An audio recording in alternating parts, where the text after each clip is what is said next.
Ariana Sanches e hoje eu vim aqui com um assunto importantíssimo. Eu vim dar dica de livros que falam sobre o movimento feminista.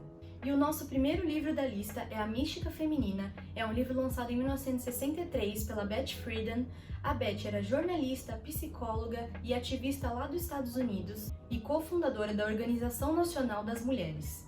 E ela foi uma das primeiras líderes do movimento de direito das mulheres de 1960 e 1970. Eu vou começar falando pelo contexto histórico que o livro foi escrito para vocês entenderem melhor. Esse livro foi escrito pós-Segunda Guerra Mundial, então o que aconteceu na Segunda Guerra Mundial? Como os homens estavam na guerra, as mulheres saíram de suas casas e foram trabalhar. Quando os homens voltaram da guerra, as mulheres tiveram que retornar às suas casas e continuarem vivendo como donas de casa. Esse livro aqui, ele mostra como as mulheres naquela época eram extremamente influenciadas a serem mães, esposas, donas de casa e pouco influenciadas a estudarem, trabalharem, terem sua liberdade financeira. A mídia romantizava muito a maternidade, os serviços domésticos, para que as mulheres sentissem prazer de fazer aquilo. Porém, a Beth percebeu que nem todas as mulheres eram felizes em estar fazendo esses serviços domésticos. É muito importante também que a gente fale que esse livro é escrito para uma classe de mulheres brancas, hétero, classe média dos Estados Unidos. Todos os livros que eu vou indicar aqui,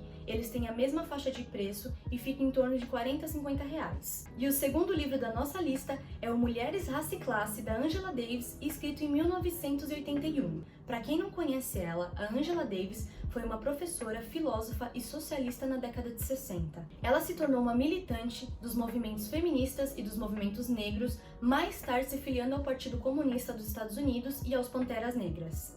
Esse livro aqui, ele é composto por 13 artigos e o primeiro artigo ela começa falando sobre a escravidão, mais especificamente sobre a mulher escravizada dos Estados Unidos. Basicamente, a Angela expõe aqui nesse livro a escravidão, o abolicionismo, a branquitude, o movimento sufragista, os trabalhos domésticos, entre outros temas. Esse livro aqui, ele é extremamente necessário, principalmente porque ele aborda as opressões dentro do próprio movimento, destacando a influência da branquitude e da burguesia da época. Um dos temas polêmicos que tem nele é que ela fala como as feministas brancas dos Estados Unidos, apesar de serem extremamente a favor do sufrágio feminino, elas excluíam mulheres negras e não deixavam elas participarem do Congresso, assim não se importando com o racismo. Apesar da época que o livro foi escrito, ele casa com temas atuais, como por exemplo o aborto. O que eu acho muito interessante é como ela fala que o aborto na época da escravidão tinha um significado diferente para mulheres negras e mulheres brancas dos Estados Unidos. O maior objetivo desse livro é destacar o papel essencial das mulheres negras, um grupo que foi obrigado a entender,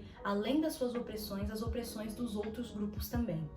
E o nosso terceiro e último livro foi um livro publicado em 1991, então é um livro um pouco mais recente. Ele foi publicado e escrito pela Naomi Wolf, uma jornalista e escritora estadunidense também. O Mito da Beleza, ele mostra uma forma de controle de uma sociedade patriarcal que reforça os padrões estéticos e estimula mulheres competirem entre si. A autora desse livro mostra como a indústria da beleza é cruel e como ela influencia mulheres a perderem um tempo precioso de suas vidas se preocupando com a aparência e com um padrão inatingível. Há um confronto aqui com a indústria da beleza porque ela destaca assuntos delicados como distúrbios alimentares, indústria cirúrgica e até pornografia. Esse livro ele possui 8 capítulos, entre eles o trabalho, a religião, a cultura e o sexo.